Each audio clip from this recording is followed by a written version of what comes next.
함께 교독하시겠습니다. 아내들아 이와 같이 자기 남편에게 순종하라. 이는 혹 말씀을 순종하지 않는 자라도 말로 말미암지 않고 그 안에 행실로 말미암아 구원을 받게 하려 함이니 너희의 단장은 머리를 꾸미고 금을 차고 아름다운 옷을 입는 외모로 하지 말고 여하고 인정한 심령에 썩지 아니할 것으로 하라. 이는 하나님 앞에 값진 것이니라. 전에 하나님께 소망을 두었던 거룩한 부녀들도 이와 같이 자기 남편에게 순종함으로 자기를 단장하였나니 사라가 아브라함을 주라 칭하며 순종한 것 같이 너희는 선을 행하고 아무 두려운 앞에도 놀라지 아니하면 그의 딸이 된 것인지라. 남편들아 이와 같이 지식을 따라 너희 아내와 동거하고 그를 더 연약한 그릇이요 또 생명의 은혜를 함께 이어받을 자로 알아 귀히 여기라.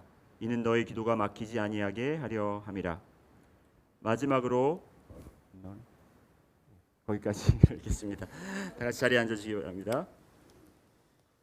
오늘 본문 말씀을 저희가 보면 마치 무슨 부부 세미나의 주제 본문 구절로 그렇게 생각할 수가 있습니다. 오늘 본문 말씀을 보면 아내들아 이와 같이라고 시작됩니다. 아내들아 이와 같이라고 시작이 되는데 이 말씀을 언뜻 보면 사도 바울이 에베소 교회에 보낸 서신에도 아내들에게 권면하는 내용이 나오는데 그 내용과 거의 비슷하다고 볼 수 있습니다. 한번 에베소서를 보시겠습니다. 에베소서 5장을 보시면 22절부터 제가 읽어드리면 아내들이여 자기 남편에게 복종하기를 주께 하듯 하라. 이는 남편이 아내의 머리됨이 그리스도께서 교회의 머리됨과 같음이니 그가 바로 몸의 구주시니라. 그러므로 교회가 그리스도에게 하듯 아내들도 범사에 자기 남편에게 복종할지니라. 내용 자체는 비슷할 수 있습니다. 하지만 오늘 여러분들께 말씀드리기 원하는 것은 베드로 전서에 나온 이 본문과 그리고 에베소서 사도 바울이 이 전한 이 말씀, 이 에베소서에 나온 이 내용과는 다른 목적과 다른 뜻에서 전해졌다라는 것입니다. 이와 같이라는 말이 이제 힌트가 되는데요. 지금 베드로가 이야기하는 이 관계는 믿는 자와 믿지 않는 자의 관계이며 믿지 않는 자가 권위가 높을 경우의 관계들을 지금 나열하는 것이에요. 그러니까 이와 같이라는 것은 그 전에 있었던 말과 연결이 되는 것이잖아요. 그렇죠? 그래서 그 전에 있었던 말을 우리가 한번 봐야 되는데 지난주 성경 말씀, 지난주 제가 드린 말씀의 핵심 내용이 뭐냐면 하나님께서 교회를 택하신 목적, 하나님께서 교회를 이 땅 위에 세우시고 여러분을 구원하시고 세우셨는데 여러분을 천국으로 바로 옮기지 않으시고 이 땅에 다시 세우신 목적은 하나님께서 교회를 통하여 하나님의 덕을 선포하고 하나님께서 영광을 받기 위하심이라고 제가 말씀드렸습니다. 믿으시면 아멘 하시기 바랍니다. 우리의 삶의 목적이 바로 그런 것이에요. 우리가 이 땅에서 나는 이제 천국 갈 사람이니까 이제 남은 생애 동안 여기서 잘 먹고 잘 사는 것이 우리의 목적이 아니라 우리가 이 땅에서 잘 사는 것이 아니라 누리고 사는 것이 아니라 우리는 하나님의 아름다운 덕을 선포하는 것이 여러분의 삶의 목적이요 여러분의 호흡하는 목적이요 또 여러분이 죽을 때까지 순종해야 되는 목적이라는 것입니다. 그래서 하나님께서 선택받은 백성들이 어떻게 살아나가야 되는 것이 어떻게 사는 것이 하나님의 아름다운 덕을 그 성도들을 통해서 이 세상에 선포하는가 거기에 대해서 제가 지난주에 말씀을 드렸는데 그것이 바로 선한 행실을 가지며 이방인과 함께 더불어 살아가는 것이라고 말씀을 나눴습니다. 아직도 이 세상에는 하나님을 모르는 사람들이 너무나도 많습니다. 아직도 이 세상에는 하나님에 대한 올바른 정보를 가지고 있지 않은 사람들이 너무나도 많다는 것입니다. 나름대로 하나님은 이런 모습이겠구나. 나름대로 그리스도인들이 추구하는 이 신앙의 삶의 목적은 이런 모습이겠구나라는 생각은 가지고 있지만 그들이 보는 것과 그들이 깨닫는 것은 하나님의 온전한 모습이 아니라는 것이죠. 그래서 우리가 그것을 하나님의 분명한 모습과 성품과 그의 선하심을, 그의 엑셀런시를 우리가 선포해야 되는데 어떻게 선포하느냐? 베드로는 선한 행실이라고 하고 또한 선한 관계라고 저는 이 제목을 붙였는데, 첫 번째가 왕과 백성의 관계. 그렇죠? 여기서 왕은 누구고 백성은 누구입니까? 여기서 백성이 우리이고 왕은 믿지 않는 이방인이에요. 여기가 관계 형성이 나오는데, 왕이 권위가 있는 자고 우리가 그 권위 밑에 있는 사람이라는 것입니다. 그런 관계 속에서 순종 아니면 복종이라는 것을 우리가 실행해야 됩니다. 주인과 종의 관계도 마찬가지고 또 오늘 말씀드릴 부부의 관계에서도 마찬가지라는 것이죠.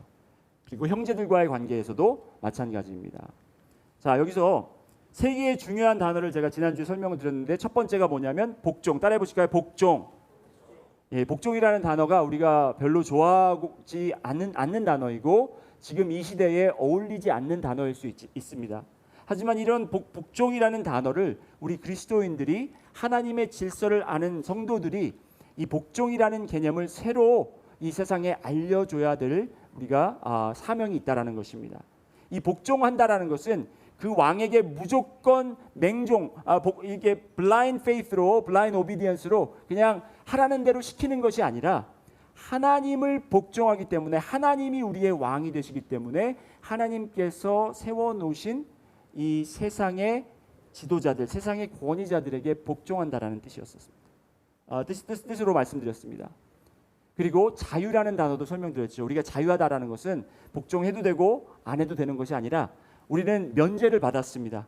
자유함이 있는 사람들이에요. 우리는 더 이상 이 관계에 묶여 있는 사람들이 아니지만 그러한 자유한 몸으로서 우리가 하나님을 순종하는 마음으로, 그 종이 마치 그 희년에 자유함을 얻었으나 그 종에게 그 주인에게 다시 돌아와서 내가 평생을 당신을 섬기겠다 한 것처럼 우리가 이제 자유된 몸으로서 하나님을 섬기고 하나님께 순종하는 삶을 살아야 된다라는 것을 설명을 드렸습니다. 자, 그럼 오늘 이제 본문에 들어가겠는데요. 베드로는 그렇다면 왜 이렇게 권위를 가진 자들에게 순복하고 그것이 하나님의 선하심을 선포하는 것이다라고 정리를 했을까요? 왜 베드로는 이 시대에 맞지 않는 것을 자꾸 이렇게 주장하고, 또 어떤 분들은 이 성경 말씀을 해석할 때 이건 시대적으로, 그때는 남성 우월주의 시대에 있었기 때문에 당연히 받아들여졌지만 우리는 이것을 수정해야 될 필요가 있다라고 생각하는데,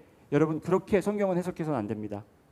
우리가 시대적 배경으로 바라봐야 하는 것도 있지만, 하나님이 정말 그 말씀을 통해서 그 시대와 지금 사는 이 시대와 앞으로 살 시대에 변질되지 않고 변하지 않는 그 진리를 우리는 찾아야 된다는 것이죠. 베드로가 이야기하고 있는 이 관계들에서 핵심은요, 서열이 아니에요. 누가 높고 누가 낮고 이게 아니에요. 누구를 위에 두고 누구를 섬기고 이게 아닙니다. 그래서 여기에 계신 분들 중에 지금 남편이 위고 아내가 밑이다, 이런 서열을 따지라고 지금 이 말씀을 전하는 것이 아니라, 이 말씀의 핵심 내용은 무엇이냐면 구원이라는 것이에요. 구원. 따라해 보실까요? 구원. 믿지 않는 자들이 하나님을 온전히 알아서 심판 날에 하나님께 영광을 돌리게 하는 것이 바로 베드로가 이 서신을 쓴 목적이라는 거예요. 2장 12절 우리 한번 같이 보실까요? 2장 12절 지나갔나요? 2장 12절 우리 함께 큰 목소리로 함께 읽습니다. 시작.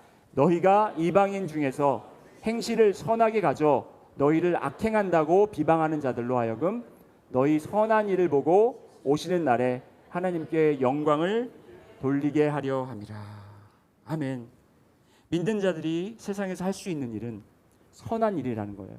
그 선한 일이란 것을 베드로는 복종이라고 그렇게 가르쳐주고 있습니다. 우리에게, 교회에게 가르쳐주고 있다는 거예요. 오늘 본문 말씀을 통해서 제가 여러분께 나누고 싶은 것은, 여러분이 정말 이렇게 귀를 기울이고 정신 바짝 차리시고 들어야 하실 것이 뭐냐면, 이 복종이 어떻게 베드로가 이야기하는 선한 일이 되는가, 이 복종을 통해 어떻게 하나님의 엑셀런시가 선포되고 복종이 어떻게 믿지 않는 자가 구원에 이르게 하는 방법이 되는지를 여러분들과 나눌 텐데요. 여러분, 조금 지금 오늘 날씨가 따뜻해서 이 안도 좀 공기가 따뜻하잖아요. 그리고 오늘 여러분 많이 오셔가지고 공기가 탁합니다. 그래서 여러분 여기에 이 분위기에 휩쓸리지 마시고 말씀의 귀를 기울이시고 하나님께 의지하면서 성령님에게 의지하면서 여러분 말씀을 들으시기를 부탁드리겠습니다. 3장 1절을 우리 다시 한번 읽겠습니다. 시작. 아내들아 이와 같이 자기 남편에게 순종하라. 이는 혹 말씀을 순종하지 않는 자라도 말로 말미암지 않고 그 아내의 행실로 말미암아 구원을 받게 하려 함이니. 자, 여기 보시면 남편에게 순종하라 했지만 에베소서와 다른 차이는 뭐냐면 에베소서에 나온 것은 남편과 아내가 둘 다 믿는 사람이에요. 하지만 여기는 남편이 믿지 않는 사람이라는 게 다른 점입니다.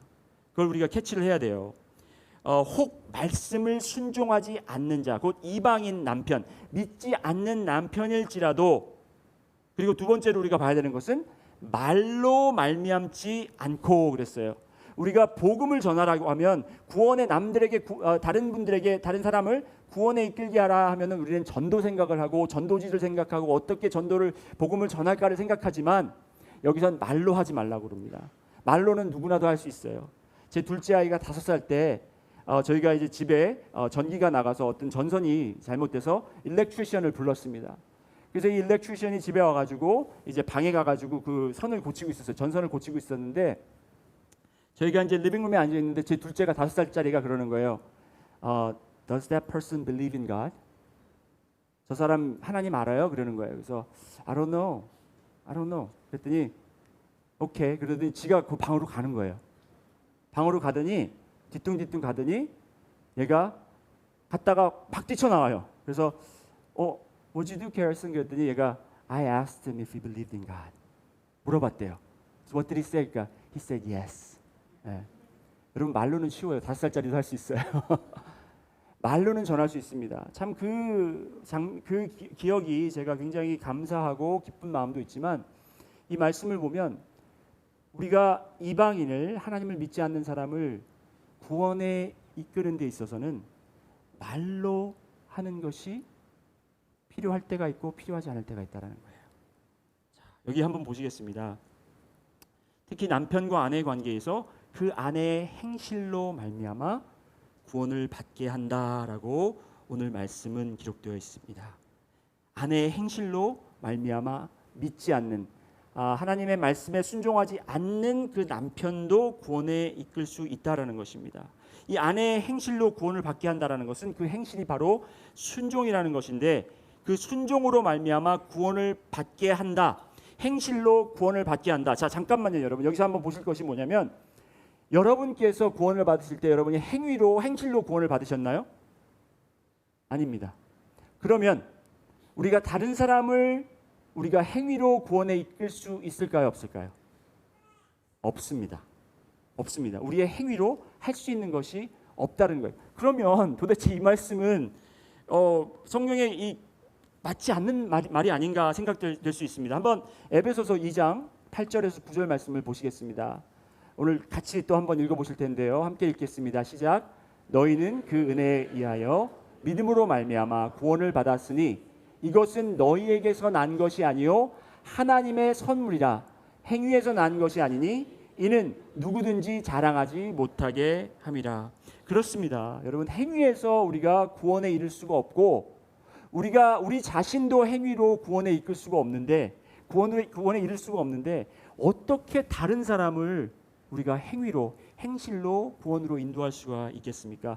여러분, 이런 질문들을 그냥 보고 성경이 좀 이상하네 하고 넘어가지 마시고 자꾸 파헤쳐야 돼요. 파헤쳐야 될 필요가 있다는 거예요. 답이 나올 때까지. 그래서 안 나오면 이거는 안 나오는 답이구나. 천국에 가서 물어봐야 되겠구나. 그렇게 정리하시고 만약에 파다가 답이 나올 수가 있다는 것이죠. 이런 말씀이 바로 그 답을 찾을 수 있는데 우리가 다른 사람을 변화시킬 수 없다라는 걸 여러분이 아셔야 돼요. 우리의 행동으로 다른 사람을 변화시킬 수 없습니다. 그러면 베드로가 지금 그 아내들에게 지시하는 것은 무엇인가? 여러분, 베드로가 지시하는 것은 당신이 어떻게 말을 하고 행동을 해서 남편을 변화시킬 수는 없지만 당신은 믿는 자고 당신은 변화받은 자다. 그래서 변화받은 사람처럼 해라 이거예요. 변화받은 사람처럼 그런 삶을 살아라 이거예요. 멀뚱멀뚱 그냥 고개를 이해가 안 돼서 여러분, 내가 변화받았으니까 내 행실을 바꾸라는 거예요. 구원하시는 분은 하나님이신 거예요. 우리가 어떻게 행동해서 그 사람을 구원에 이르게 할 수는 없지만 여러분, 우리가 변화받은 사람이기 때문에 여러분과 제가 그리스도의 그 십자가의 사건과 부활의 사건을 믿음으로 말미암아 우리가 구원을 받았기 때문에 그분들도 믿을 수 있어야 되는데 그걸 우리가 할 수 있는 것이 아니고 우리는 우리가 어떻게 믿었고 그 믿음 때문에 우리가 어떻게 변해졌는지를, 어떻게 변화됐는지 그 삶을 보여줄 책임이 있다라는 거예요. 여러분, 예수님께서도 인간을 구원하실 때 어떻게 하셨어요? 예수님이 말로 하셨나요? 말로도 선포하셨고 예수님이 행동으로 머리끄댕이 잡아가지고 이렇게 와서 너 믿어, 강제로 그렇게 믿으라고 하셨나요? 아니에요. 예수님 자신이 변하셨어요. 우리 한번 말씀 보실까요? 지난주에도 이 말씀 봤는데 우리 함께 한번 읽겠습니다. 시작. 너희 안에 이 마음을 품으라.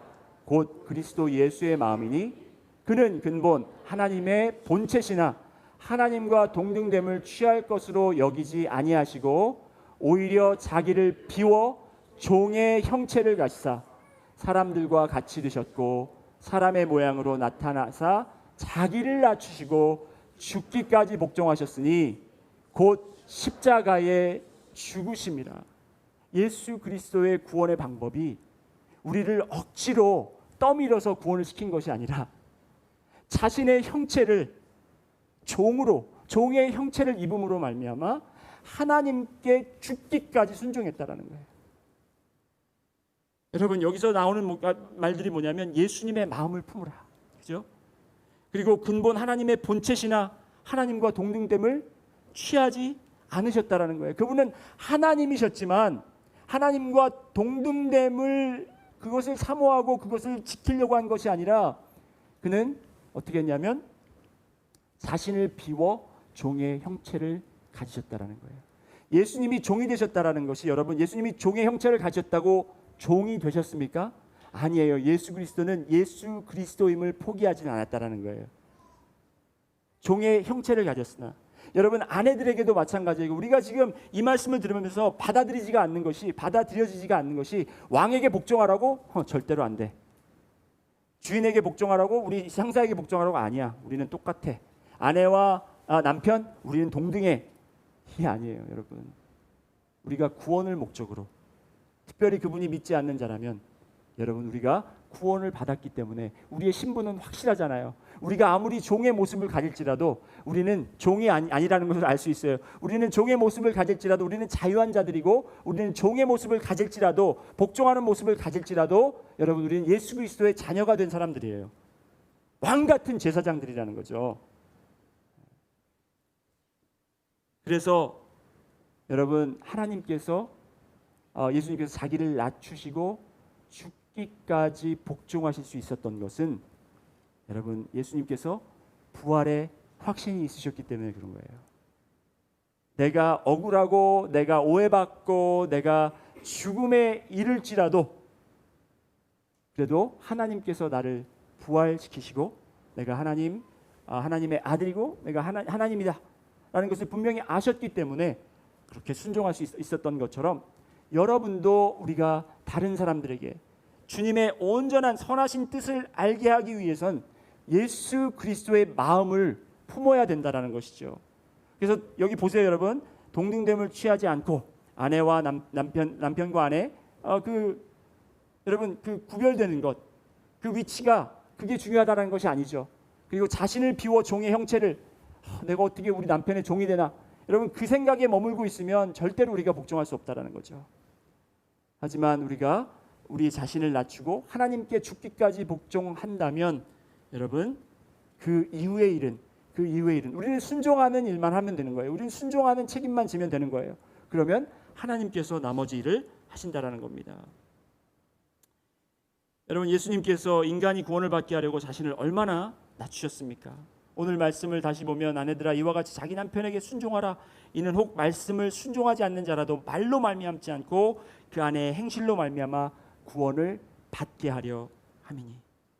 베드로가 말하는 선한 행실은 구원의 확신을 가지고 있는 우리가, 교회가, 이 나라 시민들이, 직장 사원들이, 가정의 아내들이, 그리고 자녀들이 아직도 믿지 못하는 왕과, 아직도 믿지 못하는 그 직장 상사와, 그리고 아직도 믿지 못하는 남편과, 아직도 믿지 못하는 여러 이 세상 사람들에게 그들의 구원을 위해서 죽기까지 하나님께 복종하라는 겁니다. 여러분, 우리가 무슨 말을 하고 어떤 교회 행사나 프로그램을 통해 그들을 구원할 수가 없다라는 것입니다. 죽기까지 복종하는 이 선한 행실을 통해서 하나님이 역사하신다라는 것을 우리가 분명히 믿고, 손해보는 것, 그리고 이게 정말 시대에 맞지 않는 것, 이런 걸 따지지 마시고 하나님 말씀에 근거하고 하나님의 말씀을 진리로 붙잡고 우리는 그렇게 우리 자신을 드려야 되는 그런 삶을 살아야 된다는 것입니다. 자, 보시겠습니다. 그렇다면 죽기까지 복종하는 선한 행실이 무엇인가? 2절 말씀에 보면 너희는 너희의 두려워하며 정결한 행실을 본다, 그렇게 말씀했습니다. 우리가 이렇게 복종하는 모습, 이 모습이, 선한 행실이 어떠한 구체적인 모습이 있는가 했을 때 베드로가 말씀을 나누는 것은 두려워하며 정결한 행실이다, 이렇게 설명을 하는데요. 한번 보시겠습니다. 여기에서 두려워한다, 두려움은 여러분 남편에 대한 두려움이 아니에요. 남편을 두려워하라, 이게 아니에요. 누구를 두려워하라는 것입니까? 하나님을 두려워하라는 거예요. 하나님을 경외하라는 거예요. 하나님을 존중하라는 겁니다. 우리가 인간의 관계 속에서 내가 그 사람을 진짜 저 사람을 어떻게 내가 존중할 수 있어? 여러분, 어느 부부의 이야기입니다. 남편이 좀 못된 남편이었어요. 남편이 아내에게 이렇게 물었습니다. 여보, 난 참 당신한테 못되게 구는데 당신 어떻게 나 이렇게 계속 사랑할 수 있어? 그랬더니 아내가 한참 동안 대답을 못하다가 정말 알기를 원해? 그래서 그 사람이 나 진짜 궁금했어. 그게 너무 궁금했어. 그랬더니 아내가 여보, 성경 말씀에 예수님께서 이렇게 말씀하셨어. 뭐라 그러셨는데? 원수를 사랑하래. 내가 당신을 사랑하는 거야. 여러분, 남편을 사랑하고 섬기는 이유가 하나님에 대한 경외와 두려움이 되어야 한다라는 것입니다.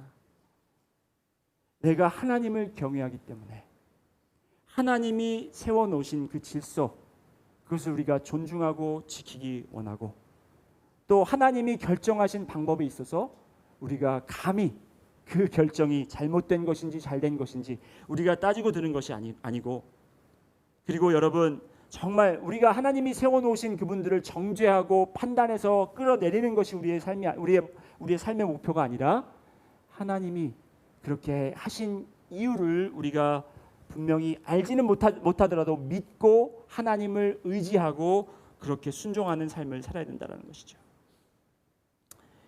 믿는 자의 두려워하며 정결한 행실을 보는 것이 어떤 모습인지를 제가 또 예를 들어서 설명을 할 텐데요. 제가 신학대학원에 이제 입학을 1955년도에 이제 신학대학원에 들어갔는데, 학교 개강 첫날 채플 시간에 예배를 드렸습니다. 그 신학교에 이제 예배를 드리는데 한 몇천 명의 학생들이 같이 모여서 예배를 드리는데 너무 뿌듯한 거예요. 제 마음이 이제 나도 이 정말 유명한 이 신학교에 와서 이제 공부를 시작하게 됐구나.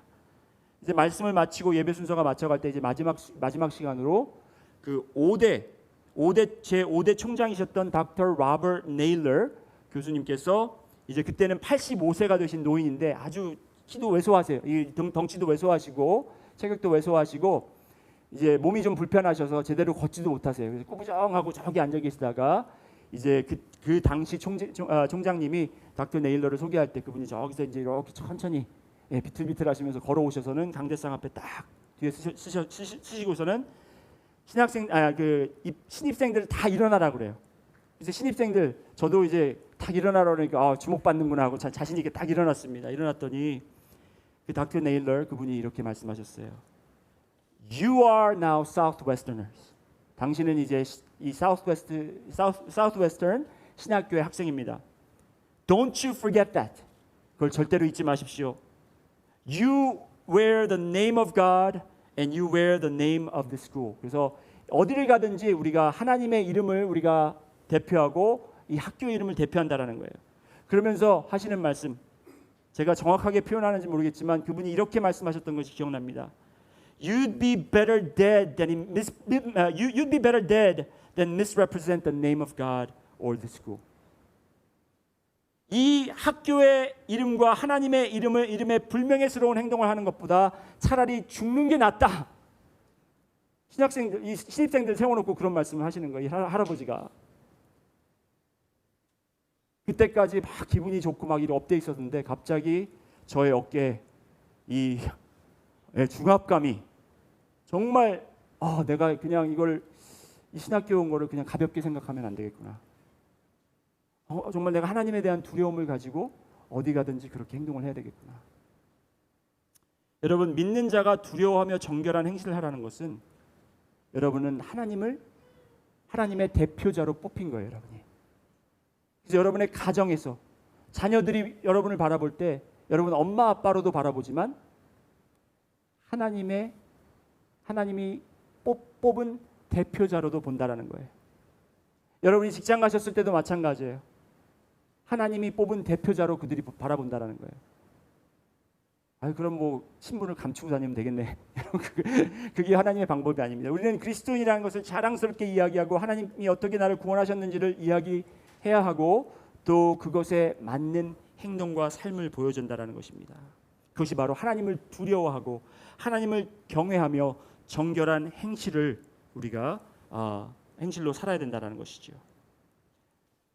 아까도 말씀드렸지만 잘못된 왕과 잘못된 주인과 남편을 정죄하고 욕하고 끌어내리는 것이 믿는 자의 할 일이 아니고 악한 왕도 부당한 짓을 하는 주인도 나쁜 남편도 하나님이 세우신 분이라는 것을 우리가 알고 하나님께서 그들을 심판하신다라는 것을 분명히 우리가 믿고 우리는 그들에게 순종하며 하나님을 두려워하는 마음으로 임해야 된다는 것이에요. 여러분, 사울 왕이 얼마나 다윗에게 사악한 행동들을 많이 했습니까? 그래도 다윗은 사울 왕을 하나님이 세우신 왕으로 끝까지 대했다는 것이에요. 이게 얼마나 중요하다는 것을 여러분이 깨달으셔야 돼요. 남편과 아내의 성서적 질서에 대해서 세상은 큰 오해를 하고 있습니다, 여러분. 교회에서 가르치는 것은 남성 우월주의다, 또 여성 인권에 대한 침해다, 이렇게 이야기할 수 있습니다. 여러분, 그런데요, 이 세상이 이야기하는 동등함은 절대로 이루어질 수 없는 동등함이에요. 세상이 주장하는 이퀄리티는 절대로 이루어질 수 없다라는 거예요. 생각해 보세요, 여러분. 축구단에서 동등함을 한번 생각해 봅시다. 자신의 맡은 역할을 알고 그리고 자기 포지션을 잘 감당해야 팀이 승리하는 거예요. 아무리 자기가 하고 싶은 걸 한다고 해서 팀이 승리하는 게 아니라는 거죠. 골키퍼가 왜 난 골 놓을 기회를 안 줘요? 그래가지고 골을 비워놓고 나가가지고 자기가 스트라이커 역할을 한다면 그건 동등됨을 취하려고 하는 것이 아니에요. 그건 뭘 하는 거냐? 팀에 해를 끼치는 거예요. 본인의 동등함은 자기의 자리를 잘 지키는 거예요. 동네 축구에선 가능하죠. 동네 축구. 야, 왜 너만 맨날 골게이터 해? 나도 한번 가서 골 넣고 싶고 나도 스트라이커 하고 싶어. 그렇게 할 수 있지만 여러분, 우리는 이제 정말 이 어린 신앙인들이 아니잖아요. 우리의 동등함은요, 여러분, 우리가 하나님께서 우리에게 주신 그 위치를 분명히 알고 그 역할을 잘 감당하는 거예요. 누가 위에 있고 누가 밑에 있고 이걸 따지다 보면 여러분, 정말 우리는 하나님께 복종할 수가 없다는 거죠. 그리고 3장 6절 한번 보실 때 여러분, 3장 6절부터 3절부터 6절 말씀 보시면 여기에 키워드는 단장입니다. 따라해 보실까요? 단장. 너희의 단장은 머리를 꾸미고 금을 차고 아름다운 옷을 입는 외모로 하지 말고 오직 마음에 숨은 사람을 온유하고 인정한 심령에 썩지 아니할 것으로 하라. 이는 하나님 앞에 값진 것이니라. 전에 하나님께 소망을 두었던 거룩한 부녀들도 이와 같이 자기 남편에게 순종함으로 자기를 단장하였나니. 여기 단장하다라는 것은 여러분, 얼굴 그리고 머리, 옷차림을 우리가 손질하거나 장식하여서 곱게 꾸미는 것을 말합니다. 여러분, 옆에 계신 분을 보시고 오늘 당신의 단장이 참 아름답습니다. 예. 오늘 참 아름답게 단장하고 오셨네요. 네. 교회에서 거짓말하면 안 되는데 여러분 이 얼굴에 티가 또 이렇게 나게 하시도 안 돼요. 여러분 단장을 할 때 우리가 밤에 잠들기 전에 혹시 단장하시는 분 여기 계세요? 밤에 혼자 잠자기 전에 내 자신을 위해서 나는 단장을 해 하시는 분 혹시 계세요? 계시다면 조금 심각하신 분이에요. 그분은 조금 심각하신 분이에요. 교회 예배 마치고 제가 상담해 드릴게요. 아무도 제정신을 가지고 밤에 잠들기 전에 혼자 단장하지 않습니다. 단장한다라는 것은 다른 사람들에게 보여지기 때문에 단장을 하는 거예요. 내가 남들 앞에 서기 때문에 단장하는 거예요. 오늘도 제가 나올 때 단장하고 나왔어요. 넥타이가 똑바로 돼 있나? 거울이 있다면은 여기 올라오기 전에도 한번 단장을 내가 머리는 잘 돼 있나? 왜? 보여지기 때문에. 그런데 베드로가 갑자기 지금 순종 얘기하다가 왜 단장 이야기를 하느냐? 여러분 한번 보시기 바랍니다. 4절 말씀에 보시면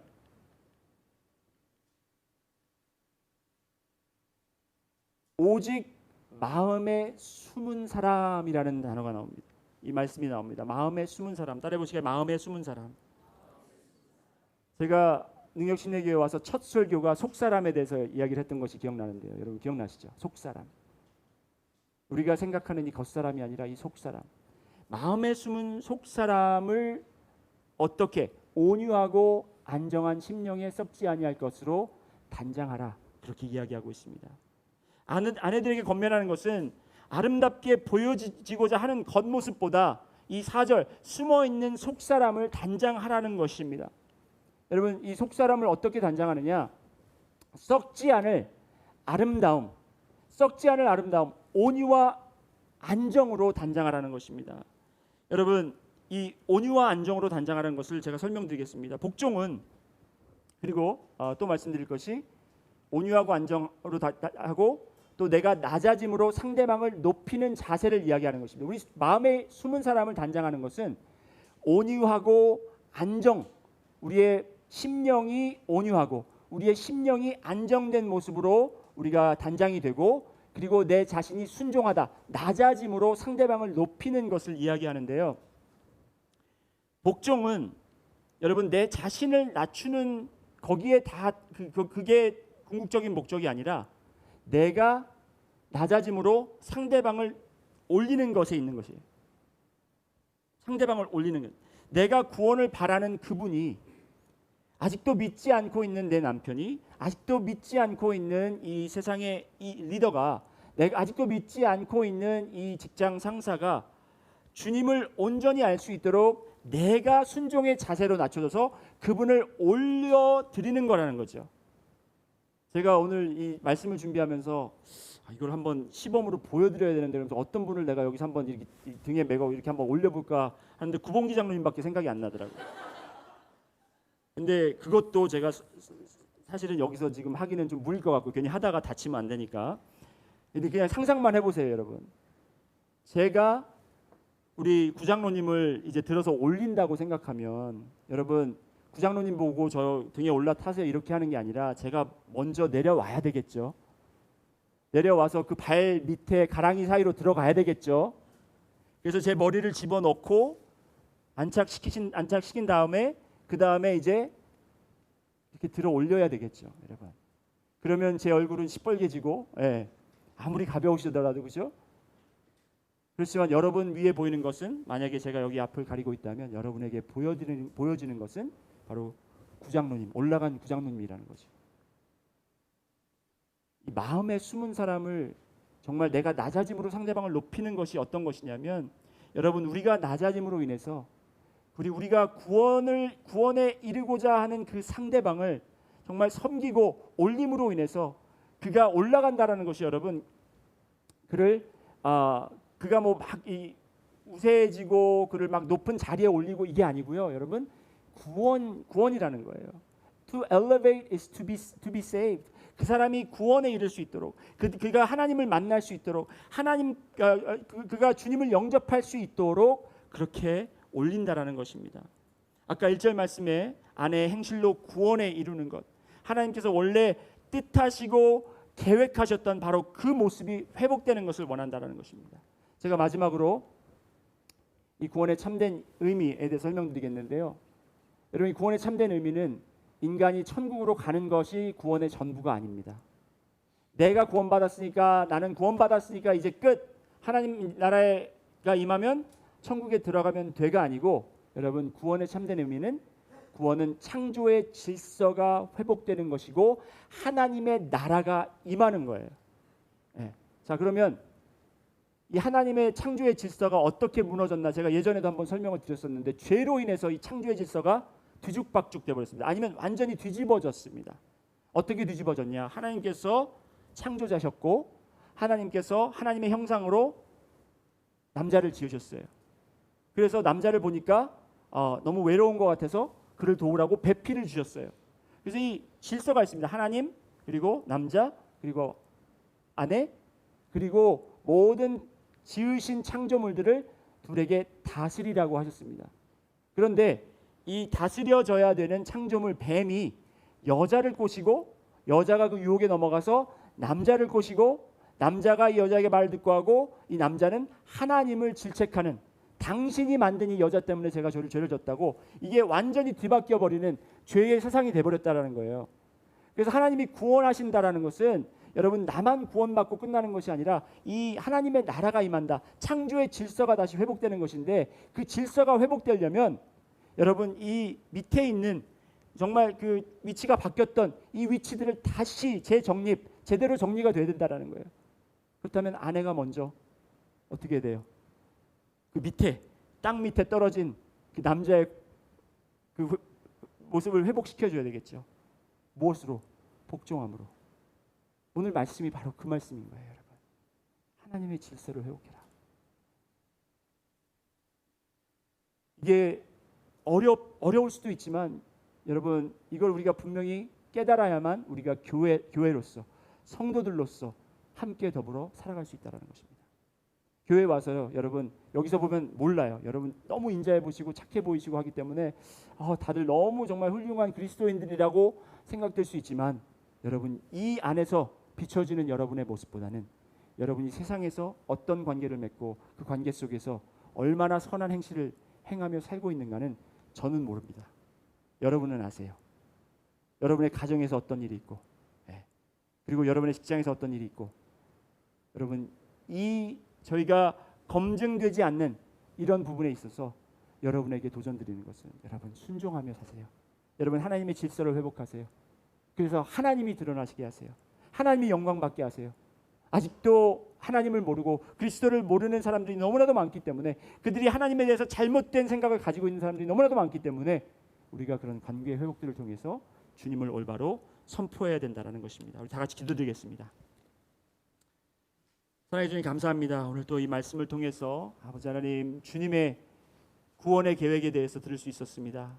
주님, 우리에게 가정이라는 단위를 허락하여 주시옵시고, 또 그 가정을 통하여 주님께서 영광 받으시고, 그 가정을 통해서 또 아버지 주께서 우리에게 아버지 하나님 주신 명령을 알고 깨닫게 하심 감사합니다. 주님, 먼저 부부간의 관계 속에서 아버지 하나님, 아내가 남편에게 믿지 않는 자라도 복종으로, 순종으로 아버지 하나님, 하나님의 질서를 온전히 세울 수 있도록 우리의 마음을 붙잡아 주시고, 또한 아버지 하나님, 우리의 행동을 주님께서 인도하여 주시옵소서. 감사드리며 이 모든 말씀 예수 그리스도 이름으로 기도드렸습니다.